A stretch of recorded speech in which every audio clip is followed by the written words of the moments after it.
self-determination and sovereignty. What we found in reaching out to tribes and in developing this is that in the area of unintentional injury prevention, that tribes have developed laws and policies related to seatbelt use, child passenger restraint, pedestrian safety, and distracted driving to prevent unintentional injuries. And so the database that is available on the Policy Research Center site, ncai.org/PRC, you can actually search through for terms like seatbelt use, public safety, pedestrian safety, to find which tribes have codes that they've given us permission to use and to feature as part of this database. In addition to that, and our focus in the first brief, we really wanted to showcase cases of how tribes are working to navigate the complex policy context in order to actually implement some of this work to ensure sustainable federal funding, infrastructure investment, intergovernmental cooperation, and education and outreach. So that's really the focus of this second brief that we released just at our October conference. The goals of this work around tribal public health law are threefold. At one level, we want to inform the work of other tribes and nations, so this nation-to-nation coordination and sharing is really important to NCAI. We want to also call policymakers to meaningful action on tribal transportation and highlight tribal challenges and successes going forward. A couple of the slides I'm just going to flip through here real quickly in terms of key trends. First of all, American Indians and Alaska Natives are the most likely to die from unintentional injuries. This is often the second or third leading cause of death, depending on which report you're looking at. And within the context of unintentional injuries, we find that the primary cause of injury-related death is really related to motor vehicle collisions. And the rate at which Native people experience these collisions and death is 2 times that of all other groups. But the big takeaway is that these are preventable, and that's what we want to focus around here. Second point on the next slide is that looking at preventing motor vehicle collisions is the trends in seatbelt use rates. So this is from NHTSA, and it's looking at overall seatbelt use on tribal lands. And what we found is that it's increased to 68.5%, so we've seen some growth since 2004, where the rate was about 55.4, where the national rate has stayed pretty consistent at 80%. And further in the first brief that we have a link to at the end of the presentation, you'll see that we focus in the brief around child restraint systems, which can reduce the risk of death by 70% for infants and by 54% for children aged 1 to 4 years. So where there's data available, we know that seatbelt use is really critical, and trying to get the education out there about how tribes have established seatbelt policies and programs to help educate and outreach. We go a little deeper in the next slide to look at one of our groups that is particularly impacted by the need for more motor vehicle safety, and that's our young boys, Native boys and men. What we found in this slide is that Native boys and men are subject to higher rates of motor vehicle deaths. You see on the left the male rate compared to female, and this is for AIA, and it's just at such a stark high level. And this is a little bit of older data, but we haven't seen much change in these trends. In the next slide, it's the same point, but we zero in a bit more on pedestrian death, and again you see very high rates. So some of the work here is to address Native people broadly, but there's a need to also look at what's going on with a demographic group like our Native boys and men and how to develop initiatives this way. So that gives you a sense of some of the data that's in these. We're hoping to tease you a little bit, to entice you to read the briefs a little bit more closely, but those are a few of the visuals. I'm going to go ahead and pass back to Sarah now, who's going to talk to you a little bit about moving from the first brief into the second brief and the required context we needed to highlight here. Hello everyone, again my name is Sarah Patalski and I work with Malia here at the Policy Research Center. It's been really a really eye-opening and fascinating experience getting to work with the various partners that we've collaborated with in producing this secondary kind of follow-up brief. And what we really recognized, as Malia mentioned, is we needed to bring a broader context and talk about some of the various things at play that were influencing the success and some of the challenges that tribes were facing on the ground with respect to preventing unintentional injury and death when it came to road infrastructure and the implementation of various policies. what we see is that tribal leaders are working to use tribal law and policy to prevent unintentional injury and death, but the challenges primarily address complex land ownership patterns, multi-jurisdictional regimes, unmet infrastructure needs made worse by the current flow of funding allocations away from roads to law enforcement and other non-tribal jurisdictions. So here in the first bullet point, we're kind of addressing this issue of divided lands and many hands of government, these problematic areas around jurisdiction. And this looks different in the contiguous United States as it looks different in Alaska. So there are many, we dig a little bit deeper into the history there.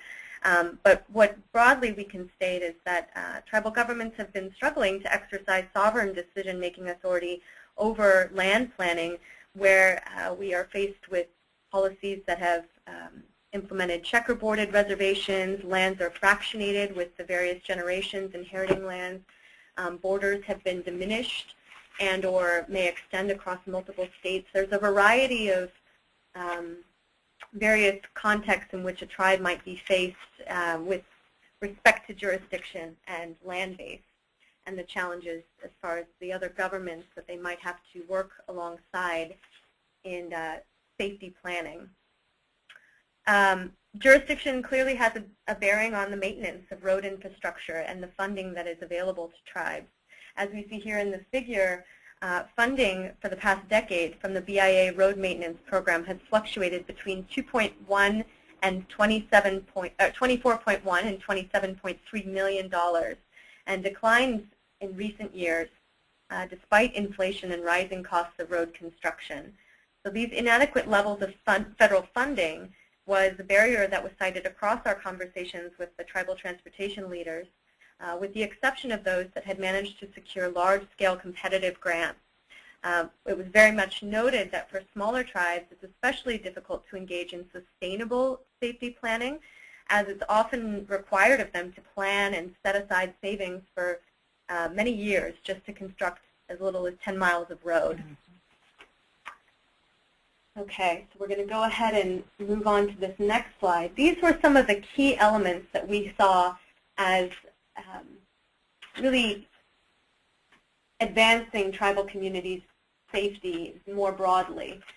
In every conversation that we had with our 5 case study partners, who we will reference in the following slide, there was mention of intergovernmental cooperation, working with the counties, local governments, as well as state governments, and thereby being able to access new pools of funding and kind of do some cross-educational efforts in a sense, looking at ways in which they can communicate more about their tribe and their goals to these potentially non-tribal actors and agents, and thereby kind of build a common will and common understanding of what is needed to enhance the safety of the communities beyond the boundaries of the reservation of or the village. That kind of ties in nicely with funding for infrastructure. There were, of course, references to federal funding programs, which were very important, but this is a crucial element, baseline. And then, of course, there is also road safety codes, which has kind of been the angle which Malia and I have been approaching this whole topic, is looking at what is in existence, what tribes have taken action to start enforcing laws of their own and with respect to child safety restraints or driving under the influence laws, whatever seems to be the predominant issue that the tribe is dealing with. Have there been steps to enforce codes and penalties and try to then have greater compliance with those codes through this final point, which is public outreach and education. It really feels that you can implement a code, but if people don't know about it, are completely unaware and don't really see the value of it, then there are potential barriers to implementation there. We'll go ahead and switch to this last slide. This is where we wanted to really highlight some of our key partners here. As you can see, we have the Cherokee Nation of Oklahoma, who is one of our featured case studies, the Colorado River Indian tribes, Eastern Shoshone and Northern Arapaho tribes of the Wind River Indian Reservation, Seneca Nation of Indians, and also the Southeast Alaska Regional Health Consortium, which is a Native organization but represents a variety of villages positioned in the southeastern part of Alaska. By highlighting the efforts of these 5 tribes and tribal organizations, we wanted to draw attention to these opportunities and complexities in establishing, implementing, and enforcing public health law. The 5 case vignettes presented here, we really wanted to look at both large and small populations, ones that had checkerboarded or contiguous land, unique jurisdictional authorities, and broadly a range of geographic characteristics. So we wanted to really highlight a diversity of stories in this new brief. So we're going to go ahead at this point, and I would love to introduce Robert Endicott, who is going to, as a representative of the Cherokee Nation in Oklahoma, he will be sharing some of his story and highlighting some of what he shared within this brief. So I'm going to go ahead and introduce him, make sure that he can speak. Robert, can you hear us here? And yes, thank you very much. Again, I'm Rob Endicott. I serve as the transportation planner for the Cherokee Nation in Oklahoma. It is a very large tribe. We serve 14 counties in northeastern Oklahoma. We have well over 100,000 members living in that area. It's also a very large employer. We have right now over 8,000 employees with multiple departments. The land is checkerboarded with tribal trust and restricted lands along with fee lands, and so we have to interact with the state and local governments whenever we do anything, and highway safety is included. Earlier this year, we started the planning process to develop a highway safety plan with the goal of preventing accidents and saving lives. The format that we're using to develop this plan is based on the Federal Highway Administration's 4 E's, which are engineering, education, enforcement, and engineering services. And some of the things that we have been able to identify so far is that from the engineering perspective, our road improvement programs, specifically through the tribal transportation funding source, helps the road situation out there, because whenever we go to improve a road, all of the safety features are all included in our improved roads, but we acknowledge that with that program it is limited, and that we can't improve every road out there, but the ones that we do, they have the maximum safety features included on those projects. Some of the other things that we've been looking at from an engineering perspective is looking at the accident data from the state's database, and when we get that data all assembled, we'll be able to look at problematic areas and be able to address those areas specifically with road improvements, and even at a later date probably include them in our current prioritization process, which includes some safety features like sharp curves and things of that nature. When we look at our projects, if projects have dangerous curves or steep grades or limited sight distances and things of that nature, they get a higher rating and are generally selected for construction prior to other projects. One specific note that, from the engineering perspective, is that we have been able to apply for funding from the Tribal Transportation Safety Program.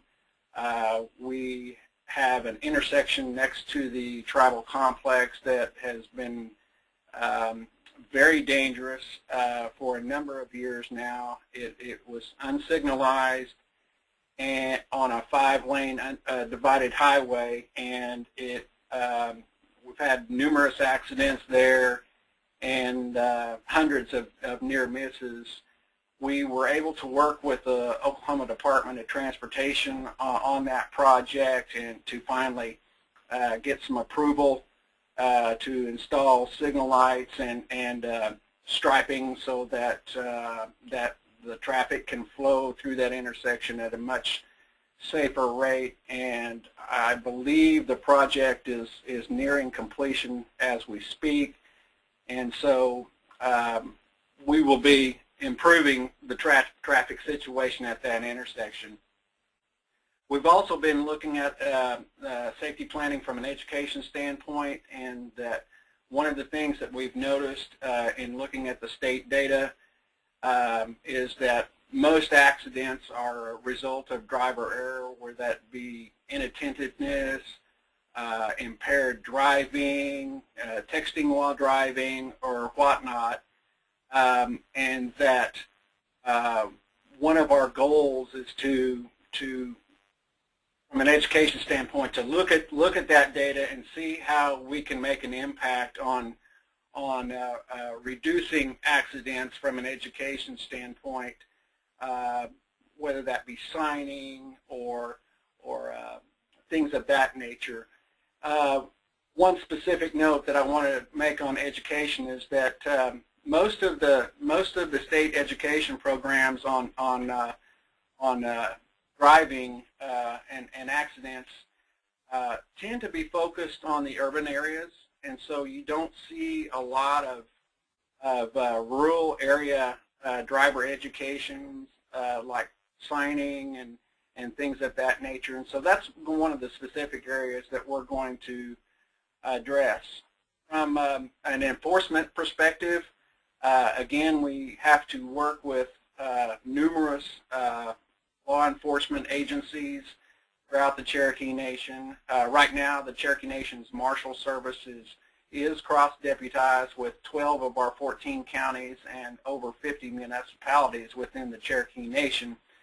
But what we don't know at this particular juncture is how effective is our Marshal Service with the other agencies in terms of reporting and enforcement of highway traffic. And that'll be one of the specific areas that we're going to look into to see where we can make some improvements. From an emergency services standpoint, the Cherokee Nation also has an emergency service, ambulatory type vehicle service where we participate with other localities in responding to accidents and things of that nature. That's another area where we need to really take a look at how effective we are in responding to those accidents, and hopefully make some improvements in those areas too to maybe save lives. That's all I have at this particular juncture. I know that the planning process is probably going to take a while longer because of the immense amount of data that we've got to look through and the other agencies that we have to coordinate with. But we will be continuing on and hopefully have a highway safety plan with some specific recommendations in the near future. Thank you guys very much. Thank you so much, Robert, and really thank you for setting the tone and kind of bringing a more concrete example of what these multi-jurisdictional issues can look like, how the Cherokee Nation has addressed them, talking about utilizing data to inform your efforts, and speaking to the various codes that have been implemented and the considerations that are at play as far as outreach and education and implementing new road signage, which I think our next presenter, who is Jody Clark from the Seneca Nation of Indians, will be able to speak to a little bit, as she has shared some exciting developments that they've been undertaking there on the ground. And Jody, would you like to introduce yourself? I'm going to unmute you right now, and I'll go ahead and flip to your next slide, which will have some of the photos that we have included in the brief. Good afternoon, everybody, or good morning, I guess, on the West Coast still. But thanks for the opportunity to just really kind of review a few things that we had a discussion about for this report. We are located in Western New York. Tribal population is around 8,000 enrolled members. Split, we have 5 territories here that are among 5 counties in the Western New York area. 2 of the territories, Cattaraugus and Allegheny, house a majority of our population, the residents, and where we have tribal operations. The other territories are primarily used for either enterprises or gaming operations. We are one of the largest employers in Western New York. Between the gaming and the tribal organization, we employ somewhere between 8,000 and 10,000 people. So it has a big impact on the whole region. The 2 main territories, and I should go back, we have strictly treaty lands here, restricted fee.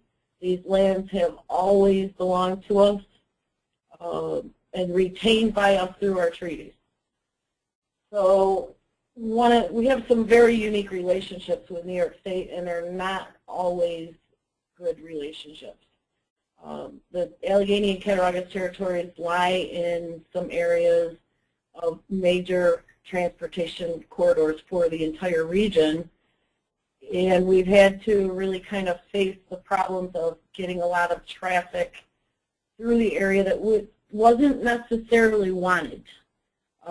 So through the years, it's been really tricky in trying to work with the state on how that's taken care of, and through some unique agreements, we do obligate the state to maintain certain highways, but yet they still don't own them. Even designated state highways on our territory, they have the total responsibility for operating them, but the roads are still owned by the tribe. So the changes present some unique obstacles with jurisdiction. We do not have our own police department. We have tribal marshals and can only handle civil actions here. Any other actions, our marshals will call in the local sheriff or state police, and that's a very rare occasion. So enforcement is a challenge here as well, especially on highway concerns. So what we do, though, is on any of these state highways, and you'll see on the side, the upper corner, that is a roundabout that we have now in use. It started about 9 years ago when the Seneca Nation recognized this intersection. It was a 5-point intersection, basically, a real strange triangle configuration, all within about 100 feet. And there was a lot of accidents there. It was one of the highest accident rates in the state. Yet we weren't really getting much action from New York State on making any real improvements to it. So the tribe commissioned for a consultant to do a study, and as you can imagine, about 9 years ago, for them to come up with a roundabout as one of the prime ways to fix this was kind of shocking to everybody, and it took a little bit of time to educate the administration and the council that that really might be the way to go, especially when there really weren't any of them in the area. So we did a lot of homework and research on that, and did a lot of community outreach to teach people about roundabouts, how they did make things safer, how the number of accidents wouldn't only be reduced, but the types of accidents and the injuries and those that they would be just totally minimized. And you know, we met a lot of people that did not want to have this happen. But in the end, the council really believed in it. We just had a lot of good data that showed it, how useful they were. We've had this in operation for about a year now, and have had maybe a handful, just maybe half a dozen fender benders. No real injuries. Everybody drove away from these, which in the past we had deaths and severe accidents and loss of limbs, and it just this has been just amazing. Of course, there's still people in the community that say they don't like it, but now they don't know why they don't like it, because it works. And they see that it really has been beneficial. Some of the other things that we've been doing, and much like most of the tribes around the country, we've all been looking closely at developing tribal transportation safety plans. And in fact, we don't have ours yet complete, but as soon as we started looking at it, we got involved with a number of activities. And even though our relationship with New York State isn't necessarily a good one at times, at the working level, we do get along quite well. And we've been invited to participate in a lot of things through the state that would be open to any tribe in any state, because a lot of it's funded through a federal highway. But we did participate several years now in New York's Transportation Safety Summit. And you see on the bottom there, you see an auditorium full of students. What happened is we attended that safety summit, and the keynote speaker at lunch was this woman that did this 45-minute presentation that just threw you over with with data, but a real story on how a distracted driver just changed her life in a flash. And myself and our emergency management director sat there just kind of in awe, thinking, wow, this really changed the way I personally thought about even being on the phone, much less texting while I was driving. And it just doesn't matter if it's Bluetooth even. And we just kind of sat there in awe, only to hear that the state, through the Governor's Traffic Safety Committee, had contracted with her to make this presentation at 75 high schools throughout the state. Well, we came back to the office like two days later and immediately started making the contacts. And next, we had to get the principals of the schools on board and that, but the next thing you knew, within a week, we had the 4 area high schools where our students attend all set up to have her come and present us. And that part of it didn't cost us anything. Just simply a little bit of time and coordination and working with the schools and working with the promoter for that woman. And her campaign is called Hang Up and Drive. So we brought that here, and while we did it, we held 2 sessions open to our communities as well. And we did have to, kind of provide her way for that. It cost us like $5,000, but when I took it to the administration for that, they said, that's less than 1 accident claim that maybe one of your drivers in the tribal fleet, any accident claim, that's less than 1 claim and what they would pay out. So they gladly brought that in, and it was so well received throughout the region that we really hope to bring that back every few years and keep hitting that high school range at about 1,700 students, and then just kind of keep reinforcing it. And I'm sure she'll be changing her, changing her presentation a little bit too. We also have, other things that we do out in the community. You see that we get the drugs and alcohol impair everyone's safety. We've got signs like that throughout, just kind of scattered in areas where we know that there maybe is a high risk. In the meantime, we keep developing our safety plan, hoping to, get some of these things down. I'm a little bit leery about having priorities listed. I like to kind of leave things open in the different areas so that when opportunities and funds come up that highlight one thing or another, that we're not going to miss out on those chances too. We will absolutely list priorities, but I would hate to have something like having distracted driving as like only a 3rd priority under education, and have another opportunity to utilize somebody else's resources to bring someone in for another talk like that. So there's a lot of ways to bring things in and to get information out to the community other than just your own resources.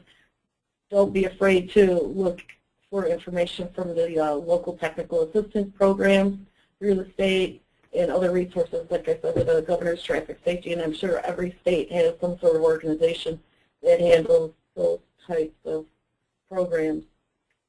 We do continually promote trying to include all safety aspects in every new project we build. We've done a number of new bridges and other items where even in areas that don't seem like there's a need for a walkway there anytime in the next few years, we do anticipate that eventually all of our communities will be walkable. And so, you know, especially with bridges, the lifespan of 75 years, you have to consider putting sidewalks on them now, even if you don't have anything that lead off of it just yet. So that goes in on all of our projects.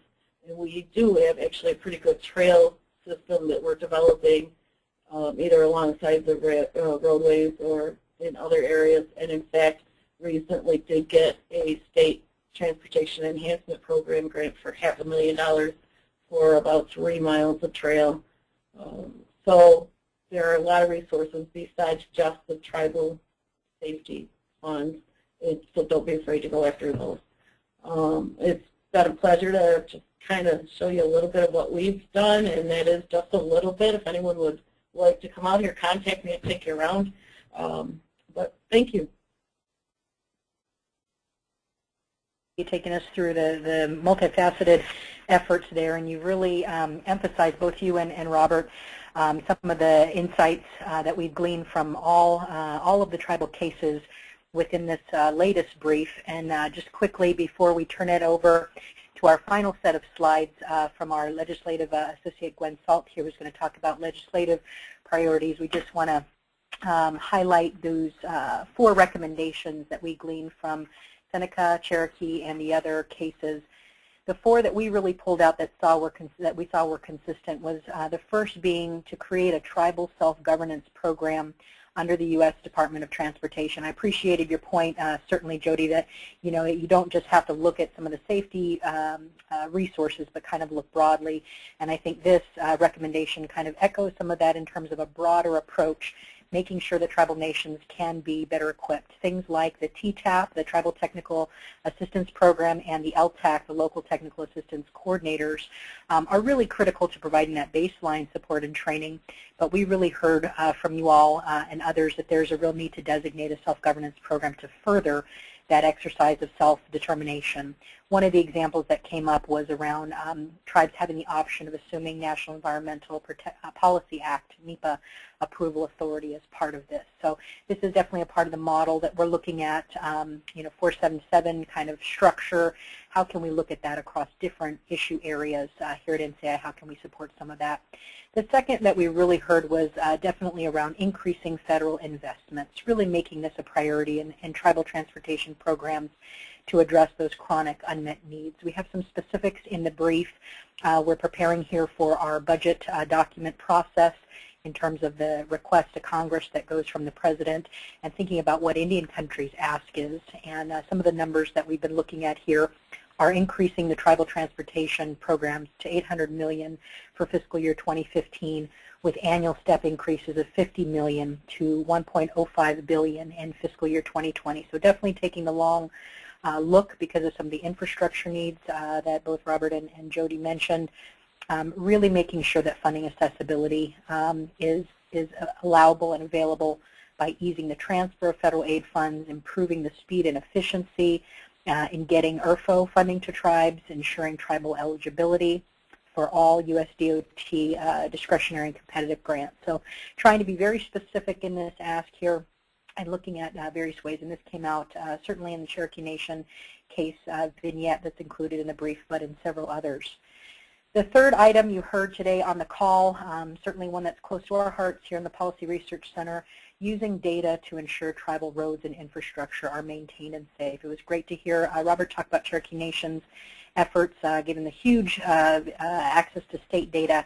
How can we learn from that to improve some of our planning in terms of collecting and monitoring data to inform decision making? We heard a lot about this in the Wind River Reservation and Colorado River Indian Tribes case as well. And there was some conversation across the cases about adequately funding the MAP 21 requirement, that tribal bridges must now be inspected and included in the National Bridge Inventory. So it's about including tribal data in national data sets as well so that we can leverage the advocacy efforts through data. And then finally, one of the pieces we heard across all the cases was the need to continue to engage youth and train up the next generation to be transportation planners. So much of the outreach and education was really about engaging youth, new drivers, people who are going to be new on the roads, to really ensure that their training is right on to prevent these unintentional injuries and death, but also to excite them about transportation planning and get them motivated about social media campaigns and other ways of peer-to-peer education as well. So those were a few that we heard. Definitely encourage you to take a look at the brief. From that, though, now we pass over to our amazing legislative team here to say, okay, this is what we're hearing from tribes at the forefront of this work.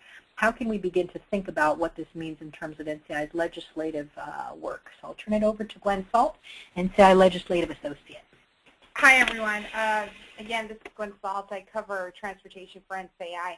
We're a different shop from the Policy Research Center. They're more of academia, think policy, think tank. We're kind of more of the advocacy policy driven that takes place here in Washington. So I'm just going to kind of go over, as Robert and Jody have talked about, a lot of the initiatives that their tribal nations have undertaken to address safety issues. There's also the larger issue that, people who are involved with transportation policy is aware of this big, huge transportation authorization. And so I'm going to kind of go over what we could expect next year. As you know, at the end of this year, the 113th Congress, the second section, will come to a close. And last week, or 2 weeks ago, was last week was the election, midterm election. So there have been a lot of changes, and so I'm just going to kind of quickly talk about what could possibly come up next year. So, when I'm talking about, as you know, in the Senate, there are a lot of changes that are taking place. As you're aware, the Republicans have taken control of the Senate, and as a result of that, there's going to be some changes in leadership with the committees that oversee the transportation bill. And if some of you have heard my presentations at other transportation conferences, I've kind of talked to you about the specific committees that have jurisdiction over the transportation bill. So I'm going to kind of go through each of the folks that could possibly, we won't know until Congress comes back in January who will step up to take the gavel, but these are names that by seniority who may take over the committees. So that would be Senator Inhofe from Oklahoma will be taking the chair of the Senate Environment and Public Works Committee, which is known as EPW. Senator John Thune from South Dakota will be taking over the chairmanship for the Senate Commerce, Science, and Transportation Committee. And they kind of oversee mostly the administration of DOT, certain aspects of some U.S. Coast Guard, and some other transportation programs. Senator Richard Shelby from Alabama will be the chair for the Senate Banking, Housing, and Urban Affairs Committee, and so they oversee all the transit programs, have jurisdiction over transit programs. The fourth one is Orrin Hatch from Utah, who will be chairing the Senate Finance Committee, and they oversee the most important issue of the Highway Trust Fund, which is the gasoline tax that that finances the transportation bill. And on the House side, the House side is to kind of take a look at that. As you know, Republicans still stay as the majority; they still take the leadership. So, Congressman Schuster from Pennsylvania will be continuing the chairmanship of the House Transportation Infrastructure Committee. Currently, right now, Nick Rahal from West Virginia was the ranking member, but for those who don't know, he had lost the election, and so the next person in line to take the ranking member position is Peter DeFazio from Oregon, whose names have been tossed that he may take the ranking member. But again, all that depends on next year when the new Congress comes in and figure out who will be chairing which and which ranking member will be assigned to which committee. But with regards to the House Transportation Infrastructure, because of the election, there's Republicans have gained more seats on the committee, so there will be fewer Democrats who will be holding seats on that committee. So again, a lot of things are right now uncertain until Congress comes back in January. Right now, they're currently in lame duck session. So I'm going to kind of just go over a comprehensive summary about what's going on. So right now, as you know, one of the biggest issues, the transportation authorization has been extended through next year in May. One of the biggest challenges still remains, and we don't know how this will play out, is how to pay for it. As you know, the Highway Trust Fund has not been increased, and there was discussion earlier this year about increasing. There have been other organizations who have been advocating for increase, which they feel that this is an easier way of generating revenue. Not a lot of Republicans were open to that. It was pretty much a political issue that nobody wanted to undertake. So we really don't know what is going to be a definitive direction that now that both the Republicans control both the House and Senate, we really don't know exactly what they're going to do. There's been discussions of a possible tax reform. In that, I don't know exactly what the possible tax reform is, but that's the discussion that they're starting to have. Also, the expansion of oil and gas drilling, revenues from that. There's been also the discussion of closing certain tax loopholes from airport tax and so forth. So there's right now a very preliminary discussion going on right now about what to do. And again, we won't really know for sure until Congress comes back into session in January. So there's a lot of great unknowns. There's also been discussion that nothing may happen. They may do another extension, but we really don't know. So that's kind of a sit back and wait to see what's going to happen in January, and hopefully we'll have a little bit more questions and answers about what direction both the House and Senate are going to take with regards to the transportation authorization. So thank you.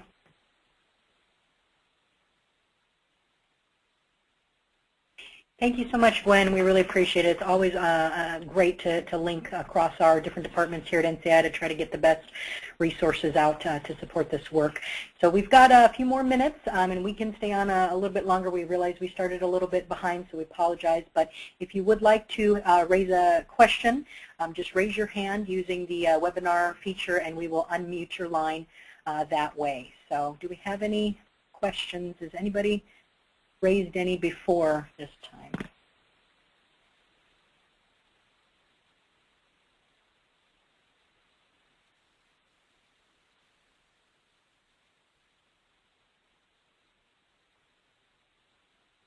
All right, we see Vanessa Dodge has a question. We've unmuted your line.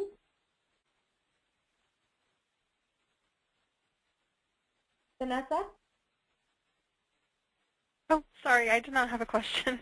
Oh, okay. In the hand-raising option. Okay. We'll wait to see if, oh, here's one. Rick Galloway. All right, your line is now unmuted.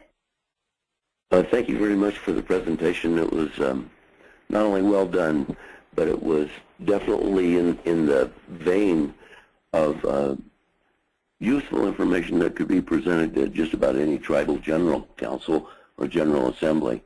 What I'm wondering is the data that have been mentioned in here, like Rob Endicott's and Jody's and probably some others, and you've talked about the Wyoming tribes, and I'm wondering, will that data be coming out in some sort of a report that will be accessible to the, well, to everyone?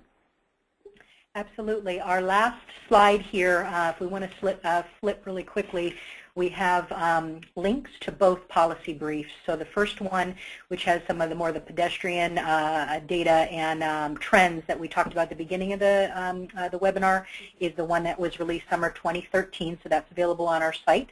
And then the one that has more the case specific from Rob and Jody and the other tribal cases is the fall 2014. So both of those are available on our website. Excellent. And one more question is about strategies to help tribal governments and the transportation departments in particular work more proactively with local agencies. Is there any kind of dialogue that's going on, or any kind of useful information that could be disseminated?